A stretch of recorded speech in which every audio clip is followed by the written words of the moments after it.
And I'm going to go to the presentation itself. Start here. All right.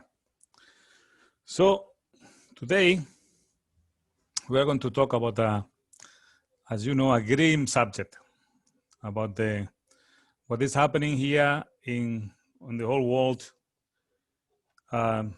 Very challenging times, and you know that death has been a fascination for humanity for many thousands of years, since prehistoric times.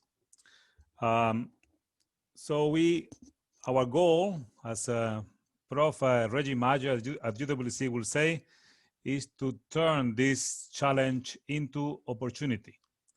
And this is what I want to explore with this talk. I'm going to be talking about the modeling, what we predict, what cannot be predicted, but also about the possibilities that our new collaboration will set up in the near future. So thank you very much for everyone who is attending. Hopefully this video will be on YouTube afterwards, so you don't have to watch the whole thing if you don't want to. And here we go. So let me first introduce the collaborators. It's a huge collaboration which has been growing for a while. Here we have Jose Enrique Amaro from the University of Granada. He used to be my quantum mechanics lecturer in our licenciatura in physics.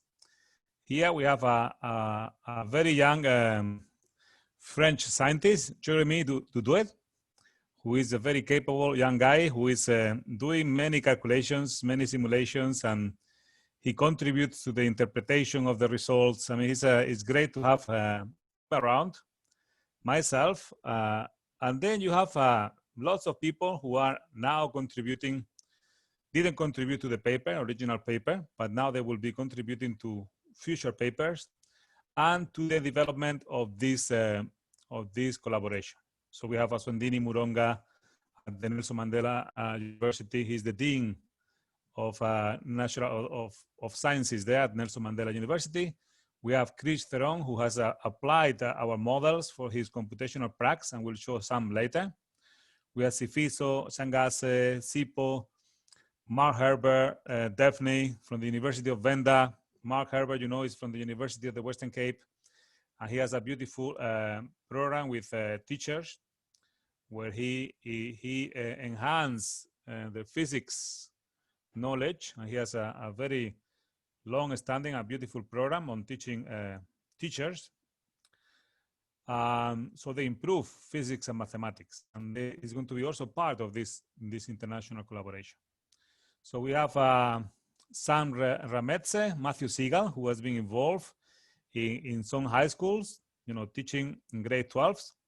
And we'll show a little bit more later. Ernesto Manet from Brazil. We have collaborators from Spain, India, Sweden, France, Slovakia, UK, Canada, many more Facebook, LinkedIn, and WhatsApp friends that have been created through time with different suggestions and different ways of collaborating. This has been quite an impressive phenomenon because you always have the feeling that social media is generally full of nonsense. However, this time I've been very glad to see how our models develop through the interaction with the entire world, and everyone criticized positively or negatively the situation with the model. So it allowed us to make a better product at the end of the day. And we are very happy with this media collaboration with everyone. So as you can see, as you know, most of you, we are daily monitoring the pandemic evolution in the entire world, from China, Spain, you know, from the different countries where the pandemic at different times evolve. So lately we are obviously focused on South Africa because it is now the hot spot, and we are in South Africa. But we have developed these models for 3-4 months now, right? So we have been monitoring daily Spain, Italy, France, USA, England, the UK, many countries. And this is the result. All the models that we are presenting here, the results are the results of many developments, you know, throughout these 4 months. As you can see here, there's a lot of people following our models. In linking, you have typically you have like 1,000 views of people watching what we do. On Facebook, the same. We post things on WhatsApp, on Twitter. So people are very glad to know what the situation is. I mean, given the limitations of any epidemiological models, but we provide a means to understand the situation. Sometimes we can predict things better than others, and I will show some of the predictions. But before, I wanted to share with you some of the new platforms, YouTube, we have created during this online teaching, during these lockdown lectures, we call them.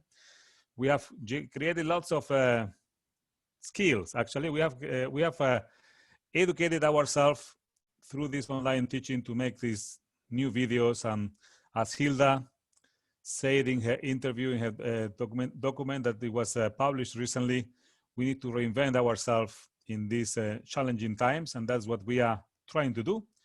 And you have some explanation, introduction to the D model here, and obviously some physics lectures also in the same YouTube channel. Also, Enrique Amaro in Spain has created a new web page to monitor what is happening in South Africa with regards of COVID-19. He has done some simulations, and I will show you later. He has developed an application for Android where everyone can actually check, you know, give different parameters and check how the evolution happens, how to see actually live a Monte Carlo simulation, which and I will show you later a little bit on that video. So let's go first to the D model, or to the first thing is the SIR model, the SIR model, which is a model of 3 compartments. We have susceptible individuals, we have infected, and we have recovered. That's SIR. And this is a good approximation. They go always in one direction. So the susceptible may become infectious, and the infectious may become recover. But there's no way out. There's no way back out of those boxes. Susceptible become infectious, and infectious becomes recover. There's no way back, as it may happen with some bacterial infection. So this is typical the situation of viral disease. And this SIR model is characterized by a transmission dynamic system for a fixed population, N, capital N, whatever is that population, can be 1 million, 2 million, can be the whole country. Generally, we don't know what is the total population. And as I say, it's very important to remark, this is a model which it's important to know the limitations of the model. So when we say it's a fixed population, say now we have people moving from Cape Town to PE, Port Elizabeth, that won't be covered in our model. This migration, spatial migration, won't be considered. The same thing as different effects like lockdown, level 2, level 3, level 4. Those ones will need of a different approach. So this model has been there in the literature from 1927 for many years now, almost 100 years. And I will show you the susceptible. This is a factor of lambda, which is the transmission or the spreading rate. Then the infectious, and then there's another factor beta, which is the recovery rate or removal rate. So these 4 equations, N is the sum of all of them, obviously, with the total population, susceptible plus infected plus recover. So what we have done is the following. We have solved this system of equations. We have made an analytical solution, possible, which allows us to feed our model to the data, which comes continuously, streaming from each government in the world. But we have assumed quite a drastic assumption in the first place. Strong assumption is that there's no recovery. This R, which is for recovery as a function of time, is equal to 0. And we'll see whether this works or not. In science, you first have an approximation, a bold assumption, as Isaac Newton will say, and then see whether this bold assumption works out when you compare with data. That's the essence of science, right?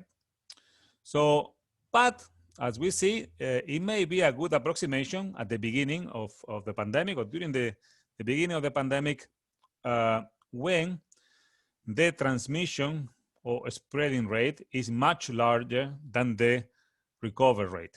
This is the assumption made by assuming that there's no recovery, at least during the time of the pandemic.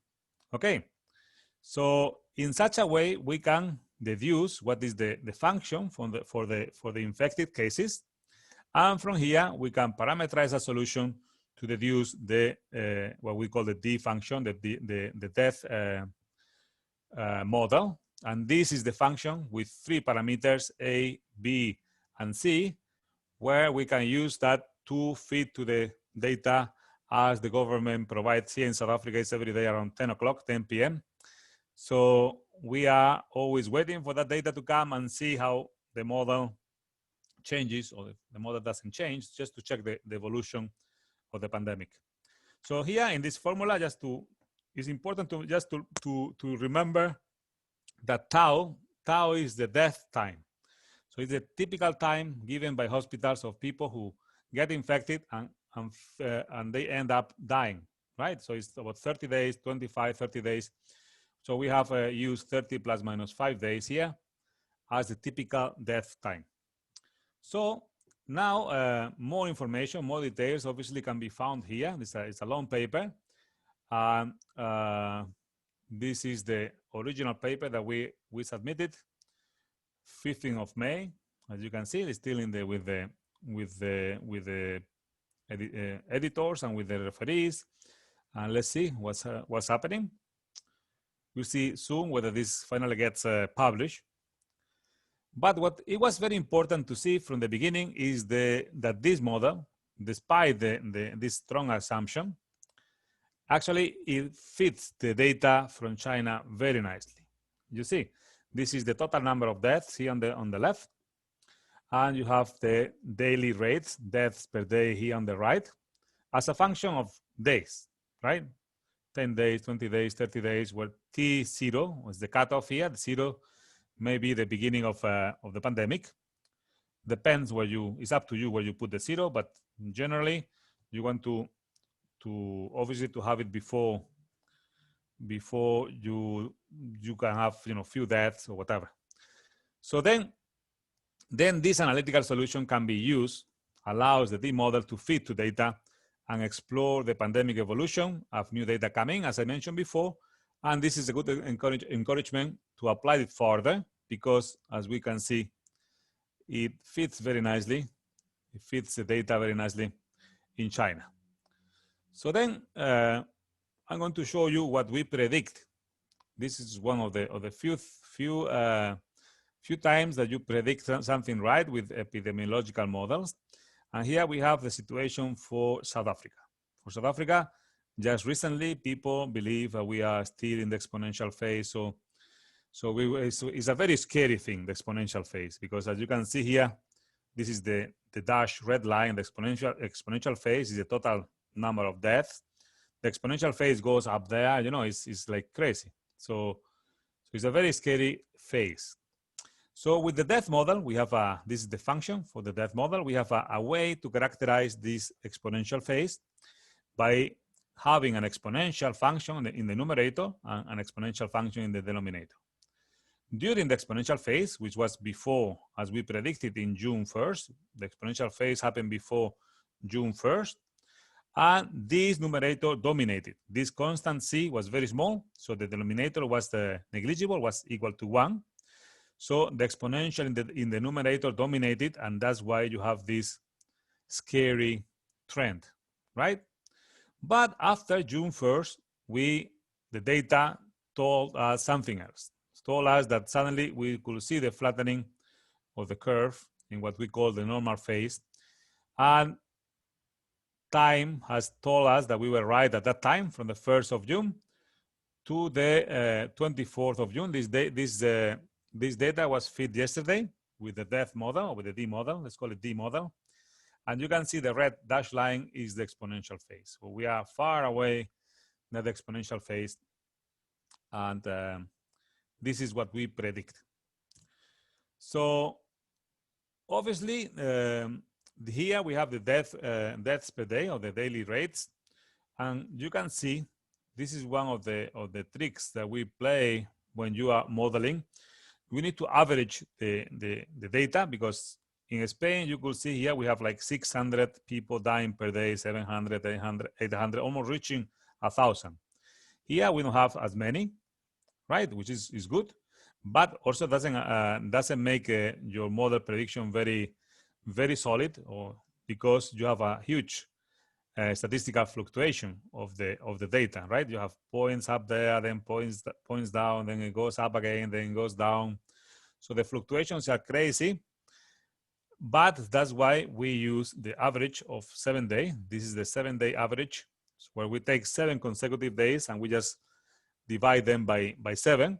And this is this bluish, this cyan color here. As you can see, it follows a much homogeneous trend, which we can fit to the D model, right? Now, in this case, the D prime model, because this is the derivative, the derivative of the D model, the D function. The derivative of this is actually this function here.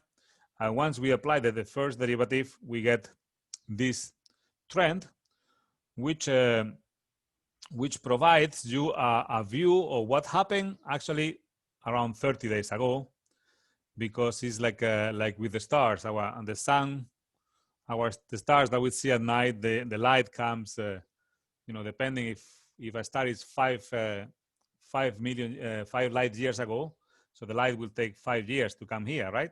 So this is what we see here on the 22nd of June, is what happened about a month ago, right? So all these people are infected, and as you see, the death time is around 30 days.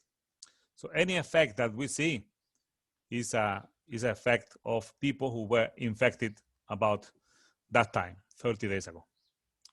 So also, we have to understand very, very much the limitations of these models. So the limitations, as I said before, this is for a fixed population, which means that the population doesn't change. If there's a migration, then N changes, and then the model may not be applicable. But still, it's very important to know when the model fails, right? Because then we know that a secondary effect is taking over, and we also gather information from that, say from a lockdown effect, from level 3, level 4, a large gathering of a manifestation happening anywhere. So these are effects which they won't make a nice fit. Our model won't do a good job, but it will also tell us a lot about what happened, or why the model is not working fine. Here is the case for Spain, where you have the D model here, but then in the way down, things become a little bit more bumpy.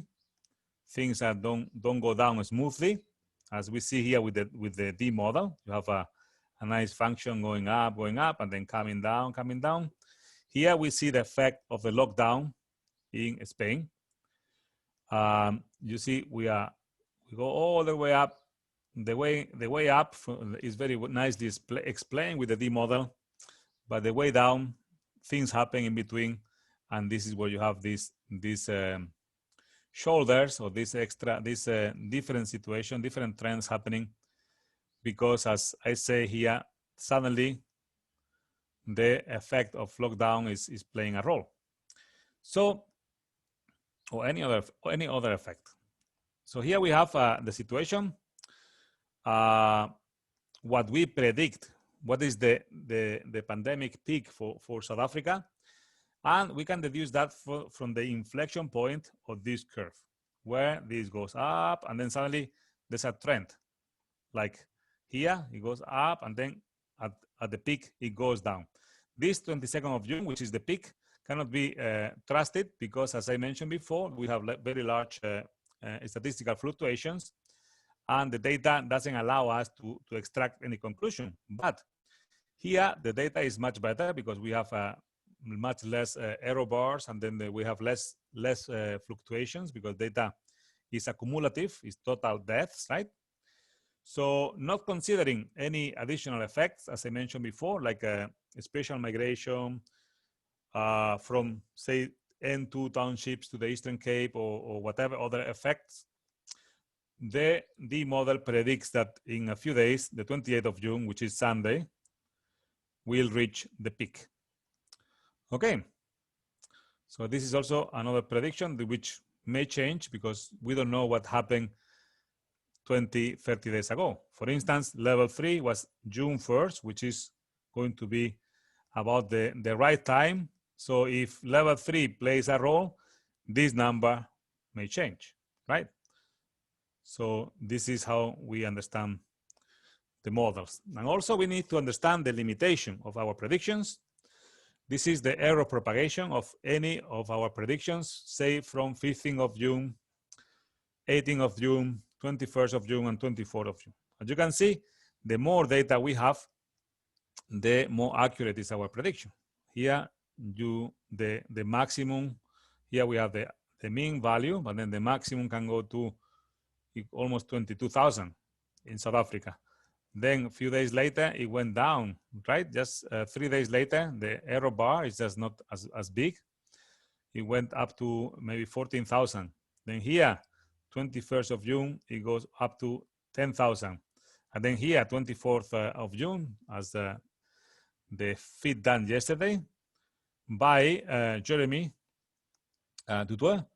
So you can see that the band here, the maximum number of deaths that may happen, the maximum error is about 8,000 right now.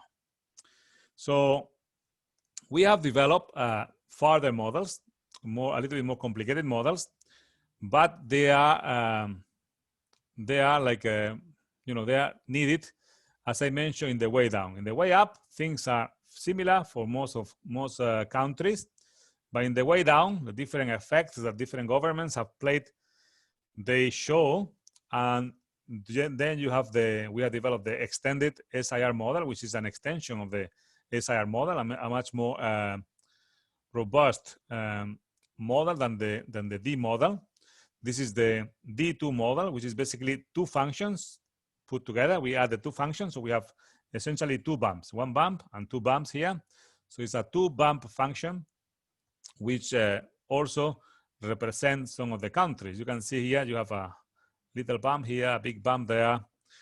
And we have the extended SIR model, which do what I want to say. They do pretty well to describe the evolution of the data in any country. Here you have the USA, the United Kingdom, Spain, France, Germany, Italy. So we developed this to predict the way down from the pandemic peak, actually for Spain and France, but and Italy at that time, at the beginning, because we saw some deviations from the Chinese case. We won't go into the details. If you want more details, you can go to the paper. And this is a global picture with all the countries put together. As you can see, the extended SIR2 model predicts the different trends from different countries pretty well, which encourage us to work to apply it further. And here we have again some limitations of the model. You just going up the curve, and you try to predict what will happen, where will be the pandemic peak. You see these oscillations, which are crazy here. So you cannot predict anything with data right before whatever the pandemic peak it is assumed to be. Then right after the pandemic peak, the situation becomes a little bit better, and you can predict much better what will be the future Obviously, the more data here, this is 29th of March, 17th of April, then 17th of May. And from 17th of May, you can see that the rest of the decay, this is 17th of June, is pretty much the same as we predicted 1 month before. So there's a point where the predictions are actually very solid, and this happens way back, when you are down the pandemic peak. Before, difficult. This is the situation we have now, and for our case, a little bit better. But it depends. It depends on the data. As you can see, the more data, the better the prediction. So another thing that has been going through is the understanding of this recovery is equal to 0. I mean, there's no recovery in the D model. So what you can see here, this is the D model prediction of infected and death, right? So there's a huge difference between infected and deaths. Here we have, like, for a population of 1 million, as a function of time, eventually everyone become infected. This is what the D model predicts. And you have a population which is about 1%, like 10,000 here for deaths as time goes on. You know, at the end of the pandemic, we may have a percentage of 1% of the people who got infected, they die. So, but as you can see in the D model, we have no recovery. So what happened with those guys in the D model is they are what they call the epidemiologists asymptomatic. So they are still infected, but they don't recover. But eventually, it is clear that they have to recover after the pandemic, as we see from the extended term model. Here we can see the same thing. And as time goes on, you see that for large time, this function R, which is coming from the Escher model, goes to 1. So basically, you have the probability almost to 100%, basically, that everyone recover from the extended term model calculations that we did. As you can see, A divided by C is T is very large, infinity. This goes to 1, actually to 0. So you have A over C, but then A is very similar to C. You can see here, A is 0.0001 and C is 0.0001, the same kind of magnitude, the same number. And that's why, according to the extended term model, most infected, they eventually recover, which is also what we see in our Monte Carlo simulation. Here we have a more advanced, more sophisticated calculation, where you can have a deeper insight into the pandemic evolution by changing those death rates, spreading rate, and recovery rates, checking how many people are in this population. You can change that number so that you can play with the parameters in the Monte Carlo simulation much better. And this is what we have calculated for Spain, for Sweden, actually, for Sweden is here, and for South Africa so far. This is the situation. It still follows a D function, and we'll see when we are on the top here, after the top, whether this will keep broadening or not.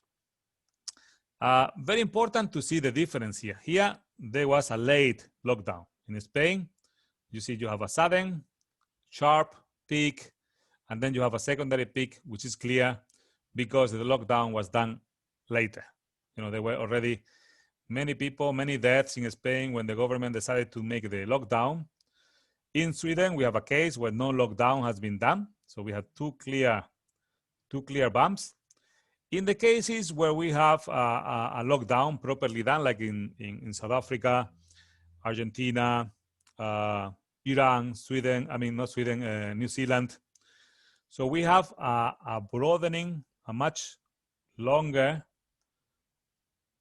time here, but we only have one peak. It doesn't go all the way up and doesn't produce so many deaths, but the time for the pandemic to go is a little bit longer.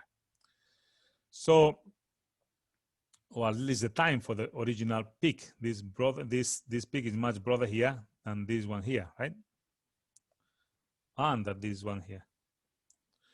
So this is the situation, and you can see this is a new plot which I'm showing here, and shows that for different countries the normalized D function. The D function is normalized in a way that all the plots come together. You can see that for most countries the situation is very similar. For US, Spain, Italy, United Kingdom, France, Germany, Iran. So you can see that the going up and flattening of the curve, actually for each country the situation is quite similar. So the D function tells us something about the universality of the COVID-19 evolution of the spread. So obviously that depends on different factors. The D prime model cannot tell us that universality, because as I mentioned before, the large fluctuations of the daily rates prevent any conclusions regarding universality. But as we see, characterized very nicely whether a country had a good lockdown policy or not. So it seems like you know, the broader the peak, the better, the more effective the lockdown was done, and the higher the peak, like this one is the US, also Spain here, and United Kingdom didn't do very well either, you see. So this is a clear evidence that in those countries the government was too late. So now let's go to change the subject. As I mentioned at the beginning, we have a grim subject. We are talking about what we want to use it in a positive way, and we are going to use the opportunity that everyone is talking about the COVID-19 and the evolution. What is the, are we in the exponential phase? Where is the peak, pandemic peak, to bring transformation to not only to South Africa, but to any country who wants to join efforts. And we see that the time is ripe for transformation. Here we have Aswandini Muronga. He's a monster of transformation in South Africa. He goes everywhere, and it's a pleasure to have him in our collaboration. He's also doing calculations himself and his team of collaborators from Venda, from Brazil.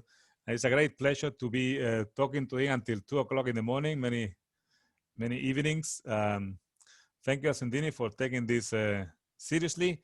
And we are in the process of creating a transformation platform for science outreach and teaching and learning. So let me tell you a little bit more. So yesterday, Aswandini gave a nice presentation at Nelson Mandela University. He's the dean, as I mentioned, of Nelson Mandela University.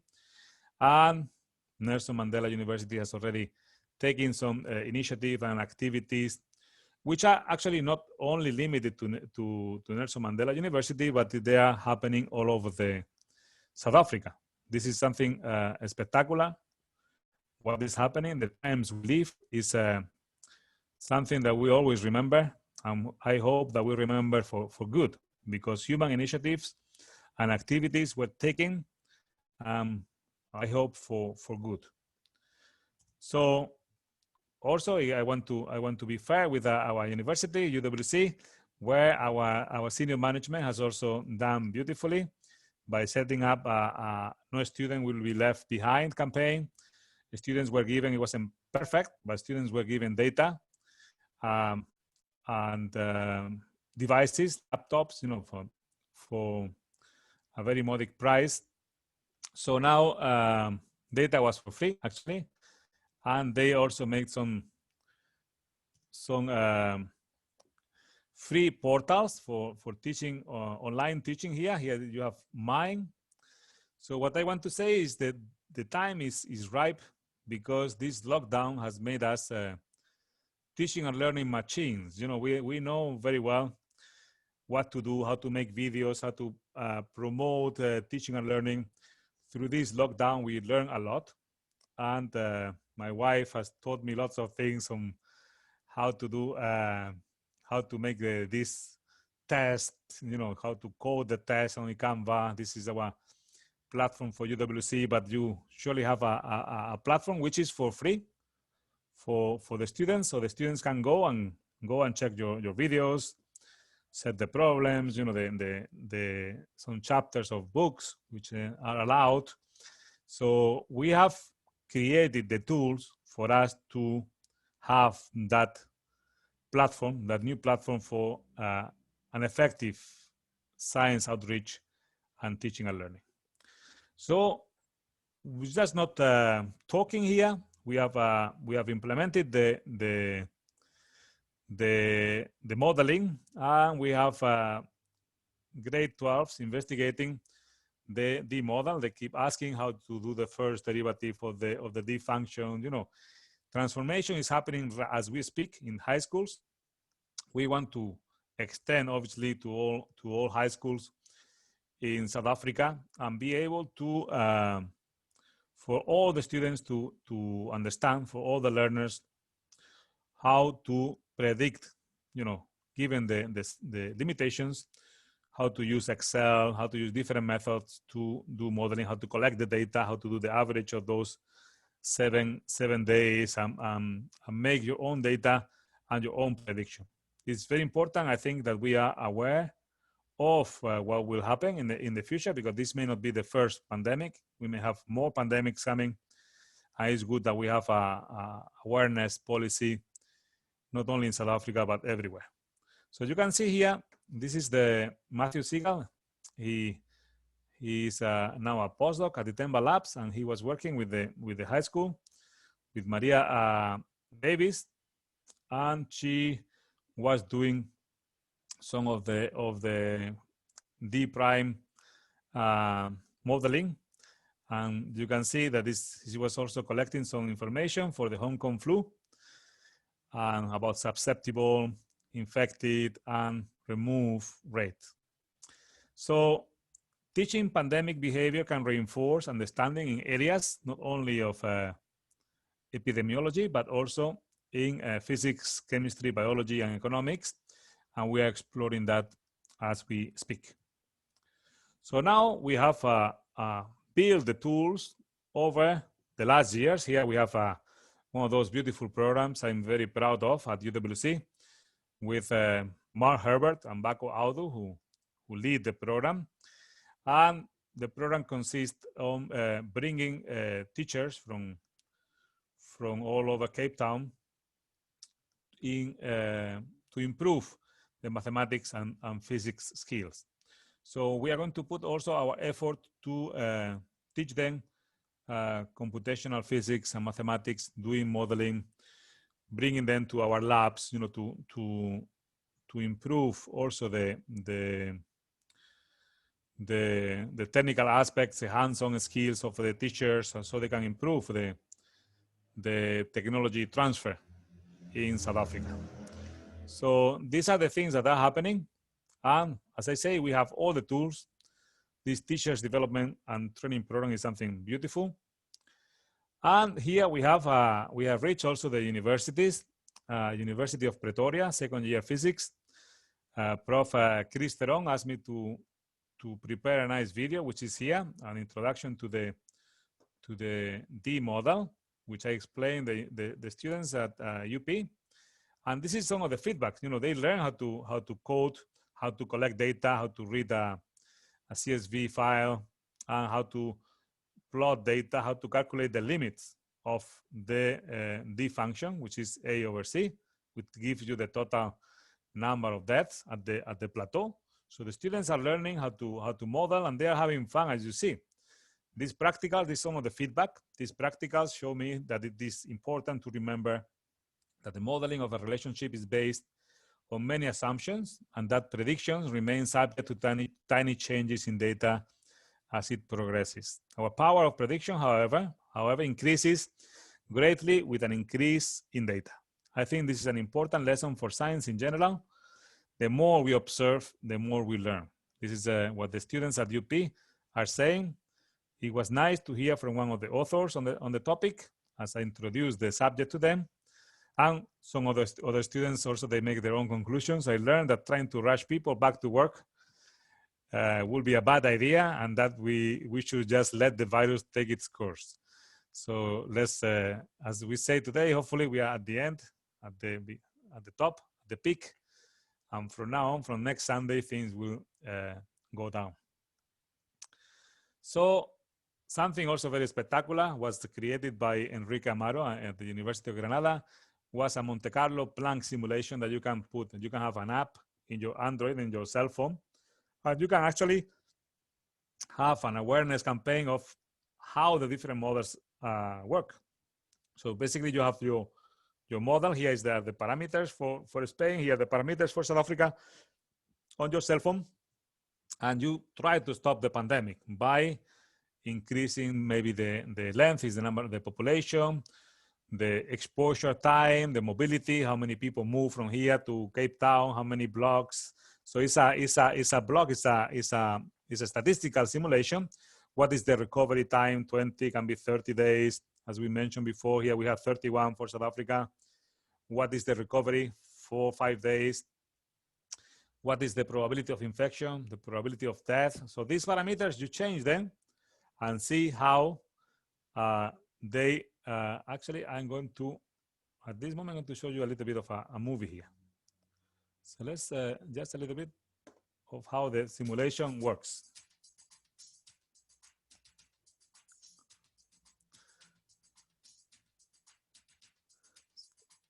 Sorry, let me see. So you can see at the beginning, we have these parameters. These are the parameters for Spain.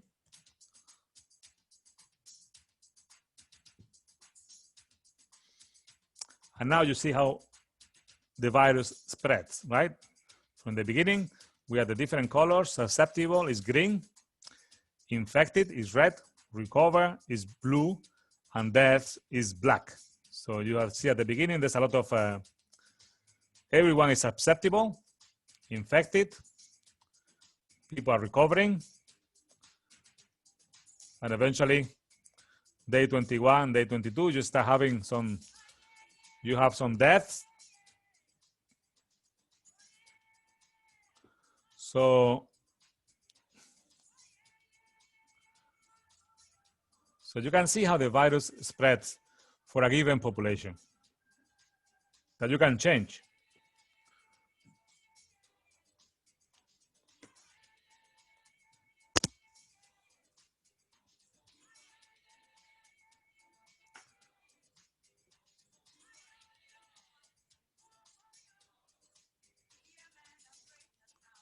Let's go a little bit forward. So this is what happened. Here we go. You can see at the end, you have lots of recover, blue squares, and some people die. These are the black square.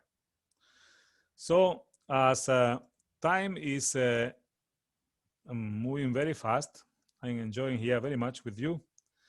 But let's actually have one last thought. This is going to be a little bit of far-reaching. Let me just slideshow from current slide. Okay, so we want to explore where are most deaths happening. Okay, this is just 2 minutes. So obviously we see this from the worldwide, where is the spread. But we're going to zoom in the case of Africa. Actually, in the case of Africa, is mostly Cape Town, COVID-19 hotspot in the whole continent, right? So the situation is not good, but you know it's not as bad as it happened in other countries. But I want to outline the following. You see, from the Western Cape government, we see that most deaths are happening in Cape Town, but not only in Cape Town. Obviously, the Tygerberg Hospital, Tygerberg area is the Tygerberg Hospital where most people go. Is the largest public hospital in Cape Town. But as you can see here from the times, most deaths in South Africa are happening in the townships along the N2 highway. In the worst affected health sub-districts, Klipfontein and Kailicha, which contain most of the townships along the N2. Okay, 1 person in every 70 has been diagnosed with COVID-19. So this is for us very troublesome. Troublesome because I want to show you here one plot. One plot, despite the fact that South Africa has done exemplary. They have done beautifully. And the same as Argentina, as I mentioned before. Here we have the plot. Here we have the USA with lots of people dying. They were not very good trying to control the situation. But we have two very similar cases. We have Argentina and we have South Africa. We have Cape Town, we have Buenos Aires, right? So at the beginning, if we plot the data all together, we see that in the case of South Africa, which is this one is South Africa. So, and the orange squares is Argentina. So you can see that they follow a very similar trend up to here. They all go up, up, up, up, and up to here.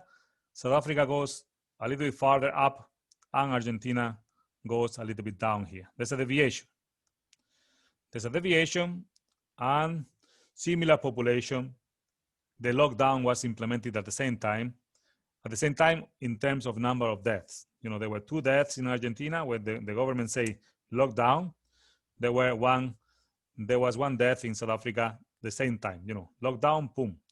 So the situation is very similar, but there's a slight difference here. And this is a little bit of far reach from the model prediction, but I want to leave it here. What is the difference between Argentina and South Africa? Why South Africa got at the end 3 times more deaths than Argentina? So it is clear that the answer is here, right? So the answer is right here. Argentina has also poor areas, but not as massive, not as vast as we see in Cape Town.